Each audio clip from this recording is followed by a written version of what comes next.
नमस्कार, मैं हूं विकास सुखीजा और आप देख रहे हैं अब तक टाइम्स का स्पेशल प्रोग्राम चाय की चुस्की। बात करेंगे उसकी। दोस्तों 97 एपिसोड मैं अब आपको दिखाने जा रहा हूं और आज का जो एपिसोड रहने वाला है, आपको मैंने खास तौर पर कहा था कि जो 95 के बाद के 100 तक के जो एपिसोड आएंगे वो ऐसे एपिसोड होंगे जो आपके जहन के अंदर ऐसी उथल पुथल कर देंगे जिससे आप काफ़ी चीज़ें सोचने के लिए मजबूर हो जाएंगे। लेकिन दोस्तों ये तो रहेगा और मैं ये जो 5 एपिसोड जो मेरे खास रहने वाले हैं, इसमें मैं आपको कुछ ऐसे लोगों से भी मिलवाने का वादा किया कि जो लोग आपके जीवन के अंदर बहुत सी चीज़ों का बदलाव करेंगे। दोस्तों आज के प्रोग्राम के अंदर खास तौर पर आज मैं आपकी मुलाकात कराऊंगा करनाल के जाने माने विर्क हॉस्पिटल, जो आपने सुना होगा, पिछले दिनों काफ़ी चर्चा में भी रहा है विर्क हॉस्पिटल। यहाँ पर पिछले 10 साल से लगातार जो सेवाएं दे रहे हैं डॉक्टर प्रदीप टिन्ना, उनके बारे में आपको बता दें, लेप्रोस्कोपी और कैंसर सर्जन हैं। विशेष तौर पर बड़ी उपलब्धियां हासिल की हैं और इनको आज मैं इस प्रोग्राम में आपके लिए खास तौर पर लेके आ रहा हूं और इनसे जानेंगे काफ़ी चीज़ें, कई तरह की भ्रांतियां जो फैली हैं कैंसर को लेकर, उस पर चर्चा करेंगे और काफ़ी उन सवालों पर भी चर्चा करेंगे जो आपके जहन में रहते हैं। चलिए सीधी बात करते हैं। डॉक्टर साहब, आपका अब तक टाइम्स के स्पेशल प्रोग्राम चाय की जिसकी बात करेंगे, इसमें बहुत बहुत स्वागत है। नमस्कार। अब तक टाइम्स के सभी दर्शकों को मेरा नमस्कार। मैं अब तक टाइम्स को धन्यवाद देता हूं जो उन्होंने मुझे इस प्रोग्राम में इनवाइट किया है और मैं इस प्रोग्राम में कैंसर जैसी बीमारी के बारे में हम बात करने जा रहे हैं और जिसमें कैंसर का नाम आते ही जैसे नॉर्मल पब्लिक के या जनता के मन में जो डर है, जो भ्रांतियां हैं, मिसकंसेप्शंस हैं, हम कोशिश करेंगे कि इस प्रोग्राम के माध्यम से हम उन भ्रांतियों को या उस डर को दूर करने की कोशिश कर पाएँ और उनको दूर कर पाएँ और लोगों को एक प्रॉपर ट्रीटमेंट और उसके लिए प्रोत्साहित कर पाएँ। बिल्कुल दोस्तों, आपको बता दें जिस तरह से डॉक्टर टीना आज हमारे साथ है और काफ़ी सवाल भी हैं, मेरे पास काफ़ी सवाल रेडी है। आप कहेंगे यार विजू ऑलरेडी पहले से तैयारी करके रखते हैं, क्योंकि आज जिस तरह से आज डॉक्टर टीना मेरे साथ हैं, तो आज मैं आपके साथ जो ये वातावरण जिस तरह से चल रहा है इसको लेकर काफ़ी सवाल करने वाला हूँ। डॉक्टर साहब से काफ़ी कुछ जानने की कोशिश करेंगे। उससे पहले डॉक्टर साहब का परिचय ले लेते हैं, क्योंकि ये बड़ा ज़रूरी है जानना। डॉक्टर साहब क्या परिचय रहने वाला है आपका? मैं डॉक्टर प्रदीप टिन्ना विर्क हॉस्पिटल में करनाल में करीब 10 सालों से मैं काम कर रहा हूं। हम लोग बेसिकली मैंने अपनी ग्रेजुएशन या MBBS Ajmer JLN medical college Ajmer से की थी और पोस्ट ग्रेजुएशन का कोर्स MS मैंने रोहतक मेडिकल कॉलेज से PGI-MS रोहतक से किया था। बिल्कुल बिल्कुल दोस्तों, आप देख सकते हैं और सुन सकते हैं कि आखिरकार डॉक्टर साहब की क्वालिफिकेशंस क्या है, उनका परिचय क्या है, ये आपको बता दिया। और डॉक्टर साहब पहला क्वेश्चन जानना चाह रहे हैं कि कैंसर, आज बड़ी बात हो गई है कि कैंसर की बात करें तो आखिरकार ये कैंसर की बीमारियां फैल कैसे रही हैं, क्या चीज़ है ये कैंसर? एक्चुअली कैंसर एक जेनरिक टर्म है ग्रुप ऑफ डिजीज़ के लिए जो शरीर के किसी भी अंग को अफेक्ट कर सकता है। बेसिकली कैंसर जो बीमारी है उसकी 3 कैरेक्टरिस्टिक फीचर होते हैं। नंबर 1, इसका एबनॉर्मल सेल्स का अनकंट्रोल्ड डिवीज़न, ये मेन एक ट्रिगरिंग इवेंट होती है कि जिसमें जीन के म्यूटेशन या जेनेटिक जीन के DNA के चेंजेस के कारण किसी भी अंग की जो सेल्स होती हैं वो एबनॉर्मल हो जाती हैं और वो लगातार डिवाइड होती जाती हैं, जिसका शरीर पे कोई भी कंट्रोल नहीं होता है। अल्टीमेटली वो एक गांठ का रूप ले लेती हैं और नॉर्मल टिश्यू जो होता है, नॉर्मल सेल्स को धीरे धीरे रिप्लेस करती जाती हैं, जिससे टाइम के साथ जैसे जैसे वो गांठ बढ़ती जाती है वो अंग अपना काम करना बंद कर देता है। Number 2, invasion. इसमें ये आसपास के टिश्यूज़ को भी इन्वेड करना या वहाँ फैलने की क्षमता रखता है। थर्ड जो इसका एक कैरेक्टरिस्टिक फीचर होता है दैट इज मेटास्टेसिस, कि ब्लड के थ्रू या लिम्फेटिक सिस्टम के थ्रू कैंसर सेल जिस अंग से ओरिजिनेट होती हैं उसके अलावा वो ब्लड के थ्रू पूरे शरीर में कहीं भी फैल सकती हैं और अल्टीमेटली किसी भी और दूसरे अंग में जाकर वो इसी तरह से ग्रोथ करती हैं और अल्टीमेटली उस ऑर्गन को भी फेल कर देती हैं। डॉक्टर साहब बड़ा डर वाली बात है, जैसे कैंसर एकदम से नाम आते ही डर सा लगता है, लोग घबरा जाते हैं, बड़ा पैनिक सा महसूस होता है कि कैंसर जैसे ही मान लो किसी पेशेंट को, अव्वल तो लोग बताते नहीं हैं, परिवार के लोग बताते नहीं, अगर ये डिजीज़ आ ही जाता है तो उसके बाद बड़े ही टेक्निकल तरीके से समझाना पड़ता है। तो ये कितना खतरनाक है, कितना जानलेवा है? एक्चुअली कैंसर अब आज के टाइम पे अगर मैं बात करूं तो it is not longer as considered as a fatal disease और it is a death sentence. आज के टाइम पे अगर हम बेसिकली कुछ कैंसर तो पोटेंशियली क्योरेबल भी हैं अगर हम अर्ली स्टेज पे उनको डिटेक्ट करते हैं और प्रोटोकॉल ट्रीटमेंट उनका दिया जाता है। जैसे थायराइड कैंसर हो गया है, ब्रेस्ट कैंसर हो गया है, प्रोस्टेट कैंसर हो गया है, इनका अगर हम proper protocol treatment early stage पे हम स्टार्ट कर दें तो बहुत अच्छी लाइफ मिल सकती है जो कि डिजीज़ फ्री होती है। अभी अगर हम इन तीनों कैंसर्स की बात करें, ब्रेस्ट कैंसर, प्रोस्टेट कैंसर और थायराइड कैंसर, तो यूनाइटेड स्टेट ऑफ अमेरिका में करीब 5 ईयर सर्वाइवल रेट जो लोगों का डिजीज़ के एनकाउंटर होने से या डिटेक्ट होने और ट्रीटमेंट के बाद से करीब 90% है। मतलब कि 5 साल से ज़्यादा का सर्वाइवल 90% लोगों का इन कैंसर्स के कारण है। अनफॉर्चुनेटली इंडिया में इस लेवल का हमारा सर्वाइवल रेट नहीं है। इसका बेसिक रीज़न क्या है कि हम उसको अर्ली स्टेज पे डिटेक्ट नहीं कर पाते हैं, और अगर डिटेक्ट भी कर लेते हैं तो लोग उसको प्रोटोकॉल ट्रीटमेंट के लिए, क्योंकि उनके मन में एक बेसिकली अवधारणा है कि अगर किसी भी मरीज़ को कैंसर हो गया तो उसका बचना लगभग नामुमकिन है, तो इस कारण से वो अवॉइड करते हैं, वो ट्रीटमेंट भी नहीं लेना चाहते हैं। और हम इस प्रोग्राम के माध्यम से हम उन चीज़ों को रेक्टिफाई करना चाहेंगे, दूर करना चाहेंगे, ताकि लोग अपने आप को एग्जामिनेशन के लिए आगे लाएं और ट्रीटमेंट करने के लिए प्रोत्साहित हों। बिल्कुल दोस्तों, आपको बता दें कि कैंसर अब वो बात नहीं रही है कि लोगों के अंदर जिस तरह से डर बन जाता है कि उनको पता लगता है यदि कैंसर हो गया तो फिर जान से हाथ धोना पड़ेगा, लेकिन अब ऐसा नहीं है। अब इसके उपचार जो हैं बड़े संभव है। डॉक्टर साहब एक बड़ा सवाल बड़ा उठ जाता है कि मान लो किसी के भी फैमिली में कोई इस तरह का पेशेंट आ जाता है तो लोग डरने लग जाते हैं, ये छुआछात जैसे होता है उससे भी फैलता है या नहीं फैलता, क्या रहता है ये?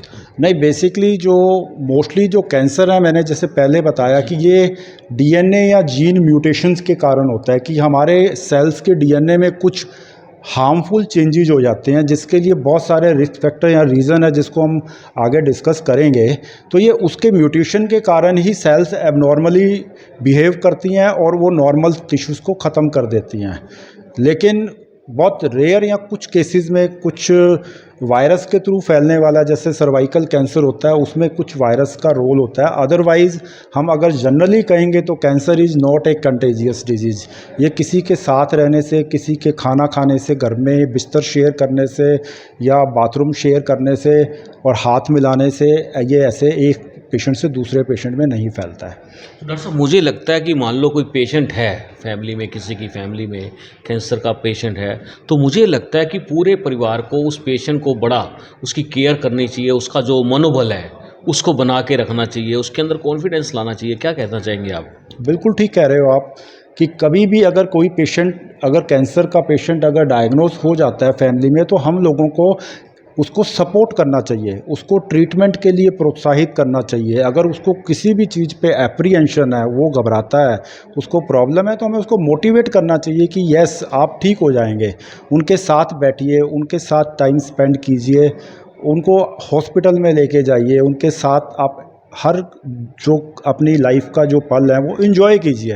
वो उससे आपके पास नहीं आएगा कैंसर इस तरीके से, और उस पेशेंट को भी ये फील नहीं होगा कि मैं एक ऐसी डिजीज़ से बेसिकली जूझ रहा हूँ जो समाज के लिए कोई घातक हो सकती है। ऐसा नहीं है, हमें उनको सपोर्ट करना चाहिए ताकि उसका मनोबल बना रहे और पॉजिटिव आउटकम आ पाए।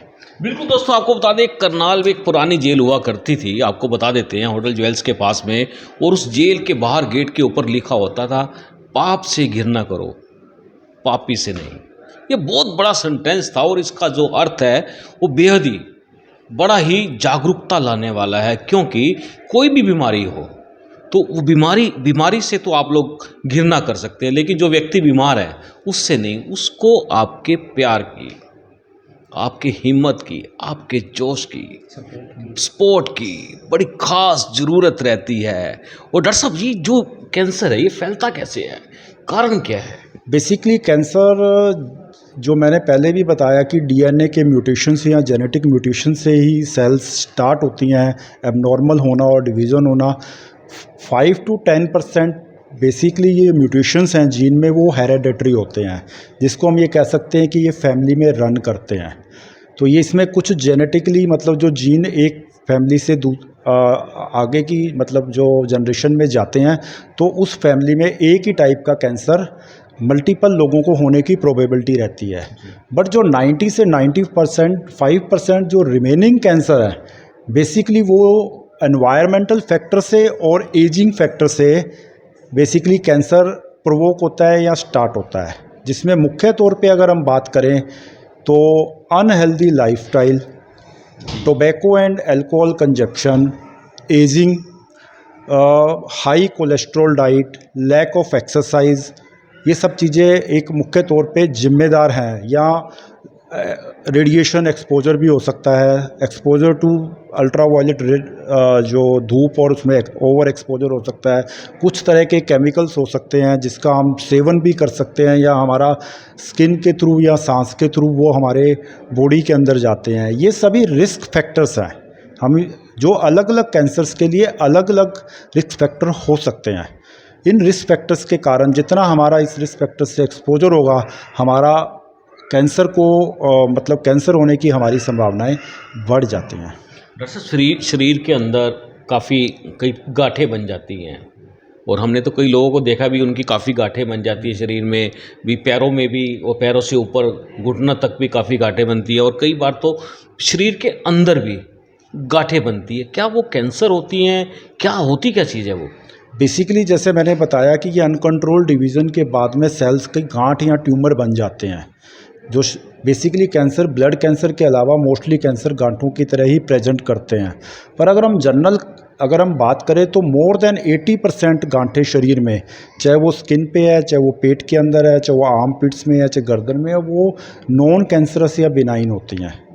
अगर हम इसी तरीके से बात करें कि ब्रेस्ट कैंसर भी, बेसिकली ब्रेस्ट कैंसर का जो मेन सिम्टम्स है वो एक गांठ की तरह कैंसर प्रेजेंट करता है ब्रेस्ट में, पर मोर देन 90% वो गांठें भी जो कैंसर की नहीं होती हैं। लेकिन तो लोगों को लगता है, डर सा बना रहता है, लोगों को ये लगता है कि हर गांठ कैंसर की होती है, तो इसलिए वो डर जाते हैं और वो एग्जामिनेशन के लिए भी आगे नहीं आते हैं। मेरी आप सब लोगों से यही गुजारिश है कि अगर आपको शरीर में कहीं भी इस टाइप की गांठ महसूस होती है तो तुरंत आके आप उसकी जांच कराएं, डरे नहीं। मैंने आपको बताया 80 से 90% जो गांठें हैं वो नॉर्मल होगी, तो इसलिए आपके दिमाग में इस तरह का एप्रीहेंशन नहीं होना चाहिए।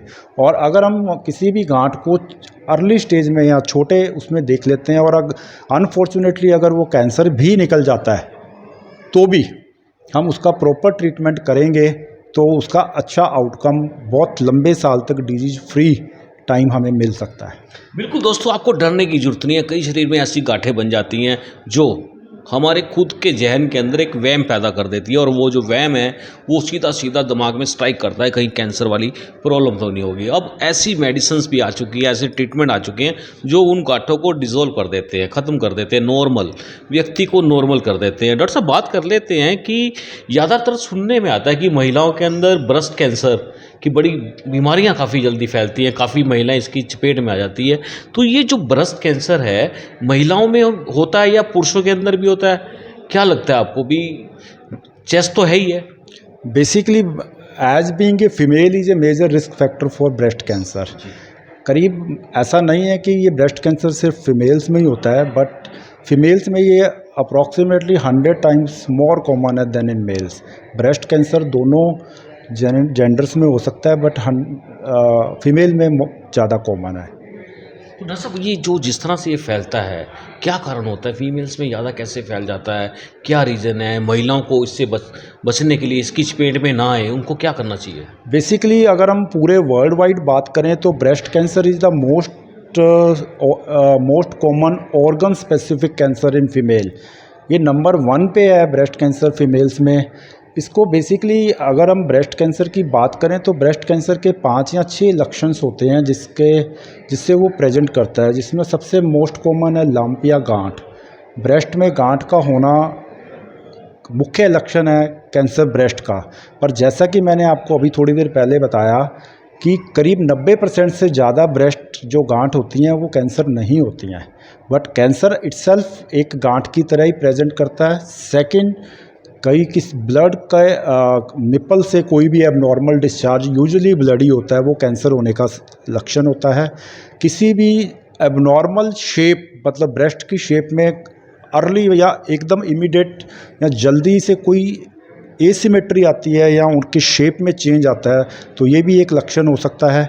इसके अलावा अगर ब्रेस्ट की स्किन के ऊपर ऑरेंज पील मतलब जो जैसे ऑरेंज की चमड़ी छिलका होता है उस टाइप के अगर वो पिकलिंग होनी स्टार्ट हो जाती है या उसमें, वो भी एक ब्रेस्ट कैंसर का लक्षण हो सकता है।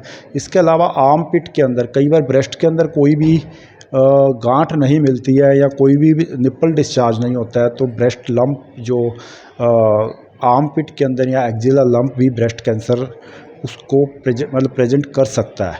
और एडवांस स्टेजेस में बेसिकली बोन पेन या लीवर के अंदर अगर ये कैंसर फैल जाता है तो जॉन्डिस या ब्रेन के अंदर जाके वो सीजर इस टाइप की प्रेजेंटेशन भी हो सकती है। तो ये सारे लक्षण हैं जो ब्रेस्ट कैंसर के हैं। बेसिकली ब्रेस्ट कैंसर होने का या उसका इंसिडेंस ज़्यादा होने का कारण बेसिकली मतलब consumption of alcohol, smoking. Number 2, high cholesterol diet और fat rich diet, lack of exercise, early. ये बेसिकली जो ब्रेस्ट कैंसर होता है वो हार्मोनल डिपेंडेंट होता है, क्योंकि जैसे जैसे पेशेंट की एज बढ़ती जाती है तो वो हार्मोन्स का एक्सपोजर बहुत इसके लिए एक डिसाइडिंग फैक्टर होता है। Less number of babies, less chances of breast feeding, early stage पे मेंसेस स्टार्ट होना, ज़्यादा लंबे टाइम तक ओरल कॉन्ट्रासेप्टिव पिल्स लेना, ये सारे भी एक प्रोवोकिंग फैक्टर होते हैं जो ब्रेस्ट कैंसर को कर सकते हैं, स्टार्ट भी कर सकते हैं और इसका रिस्क बढ़ा सकते हैं। इसके अलावा आयोनाइजिंग रेडिएशन का एक्सपोजर भी एक कारण है। इसके अलावा फैमिली में भी ब्रेस्ट कैंसर रन करता है। तो डॉक्टर साहब, मेरा सवाल भी यही था कि मान लो कैंसर है, फैमिली में किसी एक व्यक्ति को हो गया, क्या वो पूरी फैमिली में किसी और को भी हो सकता है, या कैसे वो पूरा परिवार कैसे सेफ रह सकता है? तो बेसिकली अगर 5 से 10% कैंसर फैमिलीज़ में रन करते हैं तो कई आजकल जेनेटिक स्टडीज़ भी अवेलेबल हैं जिसमें हम जेनेटिक स्टडी अगर उस फैमिली में कोई कैंसर रन कर रहा है तो हम उसके लिए करा सकते हैं। और इसके इलाज के लिए हम अगर हमें लगता है कि वो जेनेटिक स्ट्रक्चर या वो जीन्स कैरी ऑन हो रहा है फैमिली में, तो हम प्रोफाइलेक्टिकली मतलब कि बिना डिजीज़ हमारी बॉडी में आए हुए भी हम उसका ट्रीटमेंट पहले करवा सकते हैं। डॉक्टर साहब, पढ़ने में कई बार देखा, कई बार अगर मान लो हम लोग किसी सोशल साइट पे चले जाते हैं तो महिला के ब्रेस्ट कैंसर को लेकर अगर स्टडी करते हैं, पढ़ते हैं, तो वो उसमें कई बार कुछ चीज़ें ऐसी आ जाती हैं, या वो भ्रांति है या नहीं है, तो आप ही बताएंगे कि जैसे मान लो कि जो महिलाएं हैं अपने स्तन को सही ढंग से मैनेज करने के लिए ब्रा का इस्तेमाल करते हैं, उनके साइज़ का भी कुछ इस पर इफ़ेक्ट पड़ता है, कोई नुकसान होता है महिलाओं को? नहीं, बेसिकली जो सिर्फ कैंसर के पॉइंट ऑफ व्यू से नहीं, अगर वो साइज़ के पॉइंट ऑफ व्यू से ज़्यादा टाइट बेसिकली नहीं होना चाहिए। इसके अलावा जो मैंने आपको बताया कि वो रीजन्स वही हैं और प्रेजेंटेशन उनकी लंप और उसके पॉइंट ऑफ व्यू से। डॉक्टर साहब, एक बड़ा सवाल है इस समय अगर देखें मेडिकल लाइन के अंदर, क्योंकि अब जैसे करनाल की बात करें, बहुत बड़ा ये मेडिकल हब बन चुका है, और बात करें अगर कैंसर की, तो कैंसर क्या इस समय तेज़ी से बढ़ रहा है, फैल रहा है, क्या स्टेज क्या है इसकी? बेसिकली क्या है कि जैसे अभी हम ब्रेस्ट कैंसर की बात कर रहे थे, कुछ टाइम पहले तक इंडिया में ब्रेस्ट कैंसर महिलाओं में नंबर 1 पे नहीं था, मतलब नंबर 1 अफेक्टेड कैंसर नहीं था। लेकिन मैंने जैसे आपको रीज़न बताए या रिस्क फैक्टर बताए कि चेंज इन लाइफस्टाइल, जैसे जैसे लाइफस्टाइल चेंज होता जा रहा है, महिलाओं में भी अल्कोहल और टोबैको का कंजप्शन बढ़ता जा रहा है, लैक ऑफ एक्सरसाइज या वेट गेन ज़्यादा हो रहा है, हाई कोलेस्ट्रॉल और फास्ट फूड का चलन बढ़ गया है, बच्चों की संख्या कम होती जा रही है, जिसके कारण से हार्मोनल एक्सपोजर बढ़ रहा है, ब्रेस्ट फीडिंग उसी के मुकाबले कम हो रही है, रेडिएशन एक्सपोजर हमारे पास बहुत सारा है। तो ये सारे फैक्टर्स क्योंकि हम उनसे एक्सपोज हो रहे हैं, तो हमारे कैंसर को अडॉप्ट करने की या कैंसर होने की जो है प्रोबेबिलिटी बढ़ती जा रही है। बिल्कुल दोस्तों, आपको बता दें काफ़ी ये खबर बहुत इंपॉर्टेंस है, काफ़ी अवेयरनेस वाली रहने वाली है, क्योंकि ये जो मेडिकल लाइन की जागरूकता होती है ये होना बड़ा ज़रूरी है। हर आदमी को इसमें पूरा इंटरेस्ट लेना चाहिए, अपने शरीर का खास तौर पर ध्यान रखना चाहिए। धूम्रपान पे बड़ी ज़रूरी, ये बड़ा बड़ा सवाल है, इस पे भी बात करूँगा, लेकिन उससे पहले जो एक मिथ है उस पे डॉक्टर साहब बड़ा जरूरी है कि यदि हम जैसे मोबाइल्स फ़ोन ज़्यादा यूज़ करते हैं, आजकल बच्चों के हाथ में भी मोबाइल्स फ़ोन आ गया, फिर उसके बाद माइक्रो है, जैसे घर में लोगों ने माइक्रोवेव रखे हुए, उसी में खाना गर्म कर लिया, खाना बना लिया, कुछ कर लिया। फिर उसके बाद अगर बात करें बड़े बड़े टावर्स, मोबाइल्स टावर लगते हैं, उसका रेडिएशन फैलता है। तो ये मिथ कहाँ तक सही है कि उनसे भी काफ़ी कैंसर फैलने की संभावनाएं बनी रहती हैं? बेसिकली जो मैंने पहले बताया कि जेनेटिक म्यूटेशन के लिए आयोनाइजिंग रेडिएशन की रिक्वायरमेंट होती है। तो जो सेल फोन से रेडिएशन इमिट होती हैं वो बेसिकली लो फ्रीक्वेंसी की, लो एनर्जी रेडिएशन होती हैं। ऐसे ही माइक्रोवेव है, वो भी लो फ्रीक्वेंसी वेव्स पे काम करता है। तो इनसे जनरली ऐसा नहीं है कि दे आर मोर हार्मफुल, जैसे कि आयोनाइडिंग रेडिएशंस होती हैं, जैसे एक्सरे, सीटी स्कैन का और ये इस तरह का एक्सपोजर होता है। बट ये है कि माइक्रोवेव में अगर हम कोई भी चीज़ गर्म करते हैं और उसमें हम प्लास्टिक का अगर कोई कंटेनर यूज़ करते हैं या हम किसी फॉइल को यूज़ करते हैं, उसको गर्म करते हैं, तो उसमें उनसे जो बेसिकली कार्सिनोजन मतलब जो कैंसर प्रोड्यूसिंग या कैंसर प्रोवोकिंग एजेंट्स होते हैं वो रिलीज़ होते हैं। तो हमें प्लास्टिक की जो बेसिकली जो बर्तन है या प्लास्टिक की डिब्बीज़ हैं उसके और फॉइल्स के साथ माइक्रोवेव में गर्म नहीं करना चाहिए। वो तो सीधी सी बात है डॉक्टर साहब कि प्लास्टिक के बर्तन तो बिल्कुल भी यूज़ नहीं करने चाहिए, कि वो नेचुरली सीधी बात करें तो वो कैंसर को बढ़ावा देते हैं। यस, अगर किसी भी कोई गर्म चीज़ अगर प्लास्टिक के बर्तन के उसके कांटेक्ट में आएगी तो वो उस तरह के हार्मफुल सब्सटेंस रिलीज करती है। बिल्कुल दोस्तों, आपको बता दें काफ़ी चीज़ें हैं जिसको समझने की ज़रूरत है, और जितना ज़्यादा समझेंगे, जितना ज़्यादा अवेयर रहेंगे, उतना ज़्यादा आप और हम सुरक्षित रहने वाले हैं। मेरे साथ डॉक्टर टीना है जिनसे हम बात कर रहे हैं और उनसे जान लेते हैं। डॉक्टर साहब, जो ये हमारा प्रोग्राम है चाय की चुस्की, बात करेंगे उसकी, कैसा लगा? नहीं, ये बहुत अच्छा प्रोग्राम है। मैंने पहले भी आपके काफ़ी सारे एपिसोड्स देखता हूँ मैं रेगुलरली। ये आप जो इस प्रोग्राम के माध्यम से जो अपने लोगों के अंदर जो अवेयरनेस है वो बेसिकली किसी भी सब्जेक्ट पे हो, हम आज हेल्थ के एस्पेक्ट पे बात कर रहे हैं, इसके अलावा सोशल एस्पेक्ट्स, महिलाओं और बच्चों के लिए मतलब कोई उनके अगेंस्ट जो क्राइम होता है या हमें लोगों को अवेयर करना है, या कोई बेसिस सोशल कॉज जो भी है, कहीं पे भी किसी तरह का कैंप है, कोई दुर्घटना होती है, कुछ भी, उसके लिए जो आप अवेयर करते हैं लोगों को और वो करते हैं, ये बहुत ही अच्छी बात है। बिल्कुल डॉक्टर साहब, आपकी ये जो पूरी जो लाइन है, मेडिकल लाइन है, जिसमें क्या बायोप्सी जो है या उसके बाद सर्जरी है, क्या इससे भी कैंसर फैलने की संभावनाएं होती हैं? क्या है ये एक्चुअली में? क्योंकि ये टेस्टिस है, फिर सर्जरी भी है, तो बड़ा डर सा लगा रहता है लोगों को। बेसिक अगर हम किसी भी कैंसर को डायग्नोस करेंगे तो उसके बाद प्रोटोकॉल ट्रीटमेंट किया जाता है। तो जो आज के टाइम पे प्रोटोकॉल्स के अकॉर्डिंगली अगर हम सर्जरी करते हैं या बायोप्सी करते हैं तो उसमें डिजीज़ के आगे फैलने की संभावना नेग्लिजिबल है। अगर हम प्रोटोकॉल मैनर में करते हैं तो पेशेंट को चिंता नहीं करनी चाहिए कि इस करने से ये एक कि हम ये अगर बायोप्सी कराएंगे या सर्जरी कराएंगे तो फैल जाएगी, फिर ट्रीटमेंट कराने का क्या फ़ायदा, ऐसा नहीं है। हमें पहले उसको डायग्नोस करना होगा कि बेसिकली जैसे हमने पहले कहा कि इसका पूरी तरह से इलाज संभव है। अगर हम उनको प्रॉपरली हम उसको डायग्नोस करेंगे, अर्ली स्टेज में डिटेक्ट करेंगे, तभी हम उसका प्रॉपर ट्रीटमेंट कर पाएंगे। हालांकि जो लाइफ आपको मिलेगी बाद में, लाइफ एक्सपेक्टेंसी, वो उस पर डिपेंड करता है कि हम किस स्टेज पे हम पेशेंट को डिटेक्ट कर रहे हैं, कितना हायर ग्रेड का या कितना एग्रेसिव ट्यूमर है और कितना प्रोटोकॉल ट्रीटमेंट आपने लिया है। दोस्तों, आप देख ही रहे हैं किस तरह से डॉक्टर टीना से हम लोग बात कर रहे हैं और वो हमें जवाब दे रहे हैं।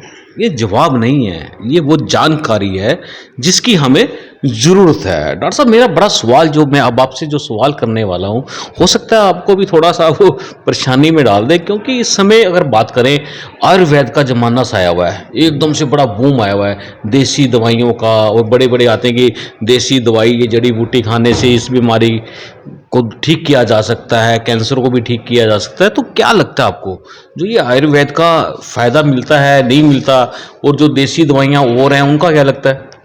बेसिकली जो कैंसर के लिए अभी कोई ऐसा हर्बल ट्रीटमेंट कोई डॉक्यूमेंटेड नहीं है कि जो इस तरह के कैंसर को रोक पाए या ट्रीट कर पाए। बट हम ये कह सकते हैं कि जो कैंसर रिलेटेड ट्रीटमेंट होता है, चाहे वो सर्जिकल रिकवरी है, चाहे वो पोस्ट कीमो रेडिएशन है, कुछ आयुर्वेदिक प्रिपरेशंस या प्लांटेशन के जो एक्सट्रैक्ट ऐसे आ सकते हैं या आप यूज कर सकते हो जो आपको उनकी कॉम्प्लिकेशन को मतलब फेस करने में या इम्प्रूव करने में थोड़ी मदद कर पाएँ। बट ऐसा कोई ट्रीटमेंट नहीं है कि जो हम सिर्फ ये कहें कि हर्बल से या किसी आयुर्वेदिक ट्रीटमेंट से हम पूरी की पूरी डिजीज़ को इरेडिकेट कर पाएँ या उसको ख़त्म कर पाएँ और या पूरा प्रोटोकॉल ट्रीटमेंट कर पाएँ। जैसे मेरी बात हुई थी एक आयुर्वेदिक के डॉक्टर हैं कोई, उनसे मैंने जाना इस बारे में, तो काफ़ी पुरानी बात हो गई है। तो मैंने उनसे पूछा ये कैसे कैंसर होता कैसे है, गांठें बन जाती है, क्या रहता है? तो उनका कहना था कि जो नसें होती हैं, हमारी नसें एकदम से सारी काम करना छोड़ देती हैं और धीरे धीरे वो गांठें बन जाती हैं। इनको खोला जा सकता है आयुर्वेदिक से?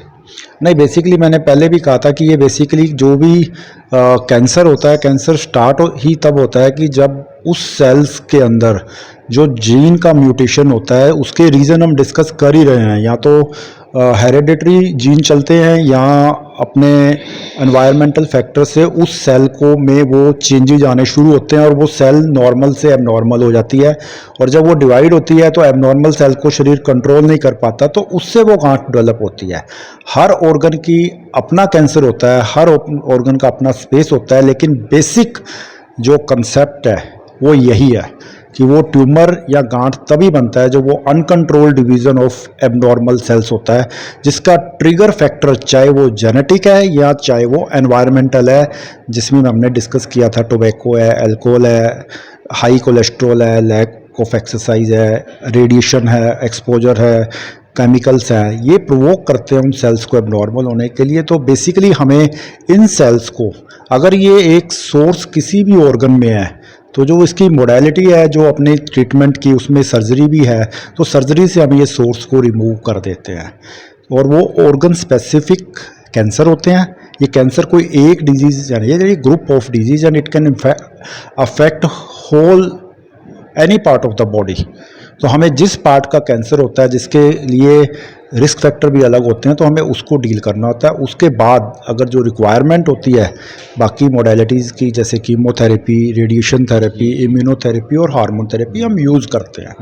जैसे मैंने बताया कि आयुर्वेदिक मेडिकेशन से हम इनके जो साइड इफ़ेक्ट होते हैं कुछ ड्रग्स के, और उसको कोप अप करने में या उसको सपोर्ट करने में हमें डेफिनेटली मदद मिल सकती है। डॉक्टर साहब आजकल एक बड़ा ट्रेंड चला हुआ है बालों को काला करने का, कई तरह के कलर्स लगा देते हैं बालों को, और फिर बालों पे तो लगा ही रहे हैं, फिर अपनी आईब्रो पे भी लगाने लगे हैं लोग, उसके भी कलर्स चेंज कर रहे हैं, दाढ़ी मूंछों के भी डिजाइन बनाने लगते हैं लोग। तो ये जो चल रहा है, तो ये भी कहीं ना कहीं कोई इसका साइड इफेक्ट्स है, क्या रहता है ये? बेसिकली जो हेयर डाई से डायरेक्ट कोई ऐसा एविडेंस नहीं है कि हम कहें कि ये इस तरह का जो डाई लगाई जाती है या कोई कलर किया जाता है उससे सीधा डायरेक्टली कैंसर को वो एज ए रिस्क फैक्टर हम उसको मान सकते हैं। बट जो बार्बर्स होते हैं या हेयर कटिंग सैलून वाले होते हैं, जिनका बड़ा रेगुलर एक्सपोजर होता है इस डाई से, तो जो इनके अंदर जो कलर होते हैं या डाइज होती हैं वो ब्लैडर कैंसर के लिए रिस्पॉन्सिबल होती हैं। तो जो यूरिनरी ब्लैडर का कैंसर होता है उनमें इस तरह की डाइज एक रिस्क फैक्टर होती है। तो जो जिसका ओवर एक्सपोजर होता है, जिसका डायरेक्ट रोज का उसमें उसकी फ्यूम्स का उसका, तो वो एक रीज़न हो सकता है। बट यूजुअली अगर हम जिस तरह से कलर करते हैं, डाई करते हैं, वो यूजुअली जनरलाइज इसका इसको हम रिस्क फैक्टर में लेके नहीं चलते हैं। डॉक्टर साहब इसमें यदि जिस तरह से अभी आपकी चर्चा चल रही है, हम लोग आपसे चर्चा कर ही रहे हैं इस पूरे मामले को लेकर कि ये बड़ी भयानक, बड़ी ऐसी बीमारी है जिसके बारे में सोचते हैं तो लोगों को बड़ी परेशानी हो जाती है। डॉक्टर साहब अगर हम बात करें कि जिस तरह से इसमें क्या बोलते हैं कीमोथेरेपी है, भी केमोथेरेपी करते हैं। कीमोथेरेपी क्या होती है अभी, इससे भी लोगों के कहते हैं बाल उड़ जाते हैं, क्या वो वापस आ जाते हैं, क्या एक्चुअली में ये पूरा मिथ क्या है ये? बेसिकली जो कैंसर का ट्रीटमेंट है या ट्रीटमेंट मैनेजमेंट हम करते हैं कैंसर का, उसमें जो मोडेलिटीज़ हैं उसमें surgery, chemotherapy, radiotherapy, immunotherapy, hormonal therapy, इस टाइप के ये टारगेट सेल थेरेपीज होती हैं। सर्जरी में बेसिकली हम किसी भी ऑर्गन में जहाँ वो लंप या गांठ बनी है, बेसिकली हम उसको वहाँ से उसको एज ए सोर्स उसको रिमूव कर देते हैं। बट जब तक हम पेशेंट को डायग्नोज करते हैं कि पेशेंट को कैंसर है, एक्चुअली मैंने जैसे पहले बताया है कि इसमें एबनॉर्मल सेल डिवीजन्स होता है, तो इस कैंसर के अंदर ब्लड सप्लाई होती है। तो ब्लड सप्लाई के थ्रू जो वो एबनॉर्मल सेल्स हैं वो शरीर में कहीं भी जाके लॉज हो सकती है और सर्कुलेट होती हैं। तो कीमोथेरेपी के दौरान हम आईवी लाइन के थ्रू, यानी मतलब वीनस इंट्रावीनस लाइन के थ्रू हम लोग ड्रग्स देते हैं जो इस तरह की डिवीजन करती हुई सेल या डिवाइडिंग सेल्स होती हैं उसको पूरे बॉडी में उसको ख़त्म कर देती हैं। तो बेसिकली कीमोथेरेपी भी कई बार सर्जरी से हमें पहले लगानी पड़ती है, जिसको न्यू एडजुवेंट कीमोथेरेपी कहते हैं, कई बार उसको ऑपरेट करने के बाद में।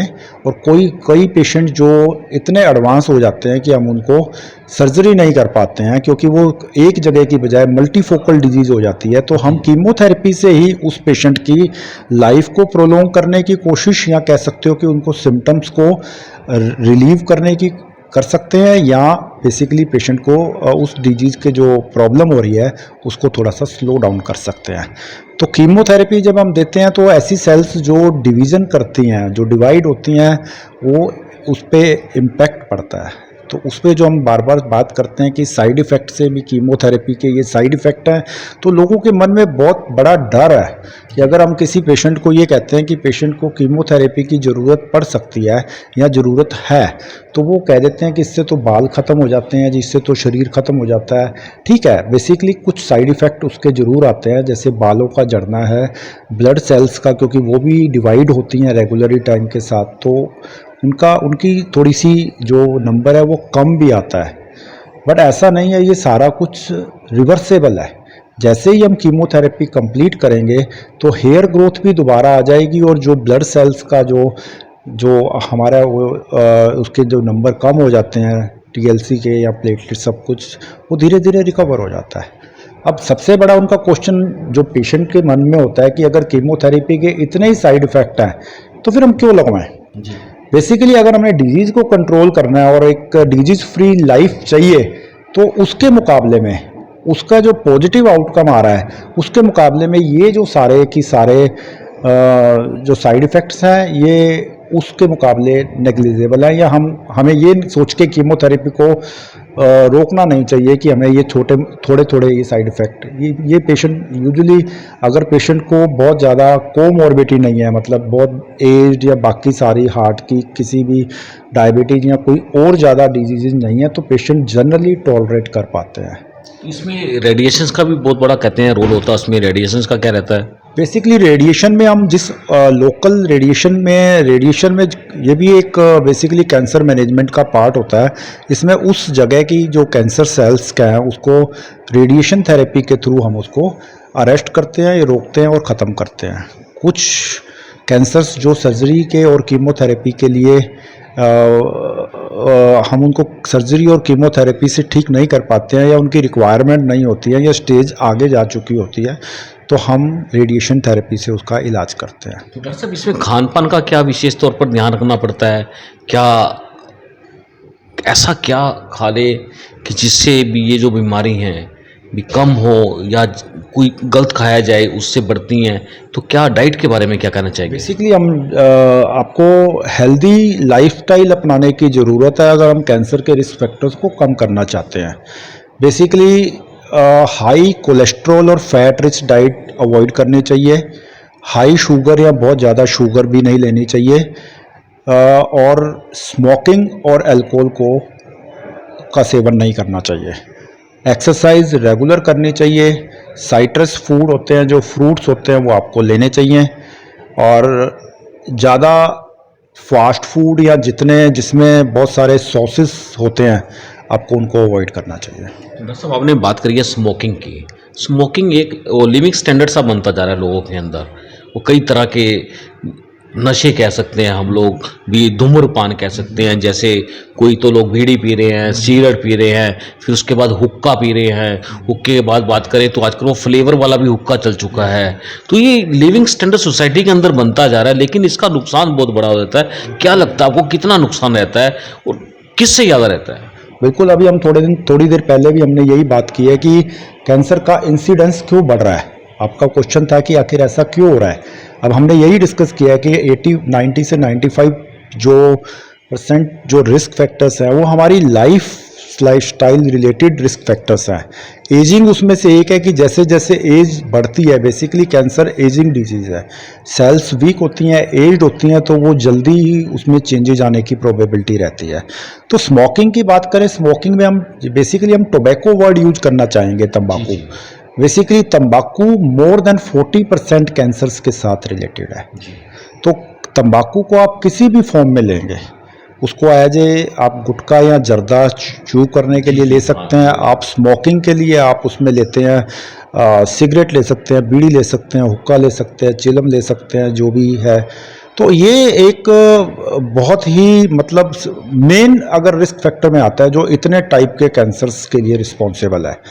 अगर हम जैसे हमने बात की कि महिलाओं में ब्रेस्ट कैंसर नंबर 1 पे है, तो उसी तरीके से अगर इंडिया में बात करें तो मेल्स में ओरल कैविटी का, मुंह का कैंसर, बेस ऑफ टंग का कैंसर, लैरिंग्स और ये जो लंग कैंसर है, ये मेन मतलब नंबर 1 पोजीशन पे है और इसके लिए सबसे ज़्यादा जिम्मेदार तंबाकू प्रोडक्ट्स हैं। डॉक्टर साहब, ये मैंने आपसे क्वेश्चन करना भी था कि महिलाओं की तो हमने बात की, पुरुषों की बात रह चुकी थी। पुरुषों के अंदर किस तरह से कैंसर फैलते हैं? आपने जैसे बता रहे हो कि धूम्रपान करना है या गुटखा तंबाकू खा रहे हैं लोग, उससे हो जाता है। डॉक्टर साहब, कई लोग हमने ऐसे भी देखे हैं जो किसी भी तरह का कोई भी सेवन नहीं करते, उसके बावजूद भी इसकी चपेट में आ जाते हैं। तो ये क्या मिथ है? बेसिकली ये बात ठीक है कि जो हम लोग डिस्कस कर रहे हैं वो हम उनको पॉजिटिव फैक्टर नहीं कह रहे हैं, we are considering it as a risk factors. बहुत सारे ऐसे लोग हैं जिनके फैमिली में या उनके एनवायरमेंटल फैक्टर के हिसाब से मल्टीपल रिस्क फैक्टर थे या होते हैं, तो भी ज़रूरी नहीं है कि उस पर्सन को या उस बंदे को कोई कैंसर हो। और ऐसे बहुत सारे इंसिडेंट्स ऐसे हैं जिसमें कोई भी उनका एनवायरमेंटल एक्सपोजर इन चीज़ों से नहीं है या कोई रिस्क फैक्टर नहीं है, उसके बावजूद भी लोगों को कैंसर हो जाता है।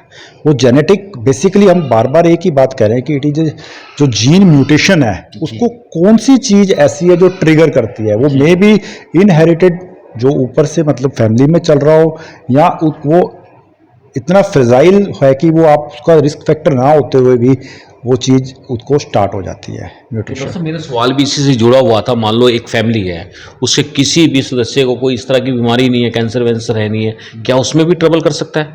बिल्कुल, क्योंकि जो एनवायरमेंटल फैक्टर और एजिंग प्रोसेस तो चलेगा। तो हम ये नहीं कह सकते कि घर में मुझे, जैसे हमारे पास यूजुअली पेशेंट आते हैं, उनको हम कहते हैं कि ये होने की संभावना है, तो वो सीधा यही कहते हैं कि हमारी फैमिली में आज तक किसी को कैंसर नहीं हुआ, तो मुझे क्यों होगा। तो मैंने आपको बताया कि ये 90-95% तो एनवायरमेंटल फैक्टर है। ठीक है, आपका पिछला क्वेश्चन ये था कि अगर मल्टीपल रिस्क फैक्टर हैं तो भी कैंसर नहीं है, और अगर नहीं है रिस्क फैक्टर तब भी कैंसर हो गया, तो फिर हम किस चीज़ से बचाव करेंगे। पर हमने ये कहा कि ये रिस्क फैक्टर होने से आपके कैंसर होने की प्रोबेबिलिटी बढ़ जाती है। तो जिस तरह का खान पान हम लोग ले रहे हैं, मान लो दूध की बात करें या अन्न की बात करें या उसके अलावा और भी है, जैसे फ्रूट्स है, ड्राई फ्रूट्स है, तो आजकल ये प्योर चीज़ें तो मिल नहीं पा रही है, तो शरीर में वैसी भय बना रहता है भी ये कुछ भी खाने से पहले बड़ा डर सा लगता है। तो आप क्या बताना चाहेंगे इसमें? तो बेसिकली अब आप आज अगर आप ट्रेंड में देखेंगे तो ऑर्गेनिक फूड को बेसिकली मार्केटिंग की जा रही है।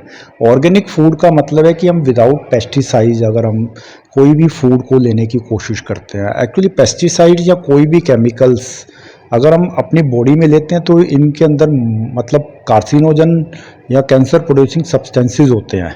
तो हमें बेसिकली इस चीज़ को अवॉइड करना चाहिए।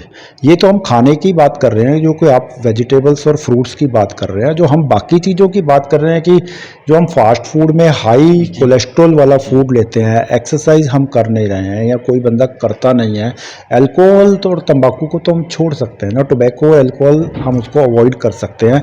और फ्रेश वेजिटेबल्स, सीजनल वेजिटेबल्स जो भी आता है, तो ऑर्गेनिक के लिए इसीलिए प्रमोट किया जा रहा है कि बेसिकली कि हम हेल्दी डाइट रखेंगे, ज़्यादा फ्रूट्स खाएंगे, रेगुलर एक्सरसाइज करेंगे, रेगुलर डाइट प्लान पे रहेंगे, तो डेफिनेटली हम कैंसर होने के रिस्क को कम कर सकते हैं। दोस्तों, हमने डॉक्टर साहब से काफ़ी सवाल पूछे हैं, जितने ज़्यादा से ज़्यादा हम लोग बना पाए सवाल भी क्या लोगों के जहन में रहता है और कौन कौन से क्वेश्चन पूछने चाहिए ताकि उसके प्रति जो आंसर मिल रहे हैं उसकी अवेयरनेस बढ़ सके। डॉक्टर साहब, कुछ ऐसा लगता है जो मैंने आपसे ना पूछा और वो रह गया हो? नहीं, बेसिकली हमने काफ़ी कुछ जो लोगों के दिमाग में जो बेसिकली ये आता है कि जो डर है वो बेसिकली डिस्कस ही नहीं करना चाहते हैं। वो कंपेयर करते हैं कि बेसिकली कि मेरे पड़ोसी को, मेरे रिलेटिव को ये कैंसर हुआ था, उसको तो लाइफ बच नहीं पाई, या मेरे इस जो पड़ोसी को ऐसा हुआ या मेरे रिलेटिव को हुआ, उसने उस जगह जाकर किसी लोकल लोगों से देसी दवाई खाई, वो ठीक हो गया, या कुछ इस तरह के लोग, बहुत सारे क्वेश्चंस जो बेसिकली लोगों के मन में आए कि, पर मैंने आपको पहले भी कहा कि it is A group of disease, ये कोई सिंगल डिजीज़ और वो नहीं है कि इसमें हर ऑर्गन का अपना बेसिकली अलग टाइप का कैंसर होता है और उसकी आउटकम भी अलग अलग होता है। हम पहले भी बात कर चुके हैं कि हम एक प्रोटोकॉल ट्रीटमेंट अर्ली स्टेज पे लेंगे तो हमारा आउटकम हमेशा बेटर होगा। हम ये कह के नहीं कर सकते कि वो पेशेंट कोई रिलेटिव था, वो तो 3 महीने में, 2 महीने में हमने सारा किया और कुछ नहीं बच पाया। हो सकता है कि वो पेशेंट को आपने स्टेज 4 पे या बहुत लेटर स्टेज पे डिटेक्ट किया हो, आपने बहुत एग्रेसिव ट्यूमर हो, या हम उसको उस लेवल का प्रोटोकॉल ट्रीटमेंट वो टॉलरेट नहीं कर पाया हुआ या हमने दिया ना हो। तो हमारा स्ट्रेस क्या है कि अगर हम किसी भी कैंसर को अर्ली स्टेज पे डिटेक्ट करके प्रोटोकॉल ट्रीटमेंट पे जाते हैं तो हमें बहुत ही लंबी लाइफ जो है वो डिजीज़ फ्री मिलने की प्रोबेबिलिटी होती है। और हम किसी भी दूसरे की डिजीज़ को या दूसरे ऑर्गन की डिजीज़ को दूसरे मतलब आपस में कंपेयर नहीं कर सकते। बहुत सारे कैंसर हैं जिनका आउटकम बहुत फेवरेबल है, बहुत कैंसर हैं जो उतने फेवरेबल आउटकम के नहीं है। सेकेंडली, कोई एग्रेसिव कैंसर की ग्रेड में आता है, कोई माइल्ड ग्रेड 1 में आता है, इसके अलावा कोई पहले ही फैला हो चुका है कुछ। तो इसलिए कभी भी ये कंपेयर ना करें या ये ना कहें कि पेशेंट कि उसके साथ ऐसा हुआ तो मेरे साथ भी ऐसा होगा। नहीं, हर बंदे का कैंसर की स्टेज डिफरेंस हो सकती है, ग्रेड डिफरेंट हो सकता है, ट्रीटमेंट मोडेलिटी जो यूज करी है वो डिफरेंट हो सकती है। Always go for a treatment standard protocol. आप एक डॉक्टर से बात करिए, डायग्नोस कराइए, फिर जो क्वेश्चन है आप पूछिए, लेकिन उसको पीछे मत हटिए ये सोच के कि इसका इलाज संभव नहीं है। आज के टाइम पे इसका मतलब बहुत सारी अच्छी अर्ली स्टेज पे अगर आप डिटेक्ट करेंगे, बहुत लंबी और प्रैक्टिकली कई बार पोटेंशियली क्योरेबल डिजीज़ भी आपको मिल जाती है कि सालों तक आपको दोबारा बीमारी नहीं आती है। बट अगर मान लो अनफॉर्चुनेटली हम लेटर स्टेज में भी डिटेक्ट करते हैं, तब भी हम कम से कम कुछ साल उनको डिजीज़ फ्री और कंफर्टेबल विदाउट सिम्टम दे सकते हैं।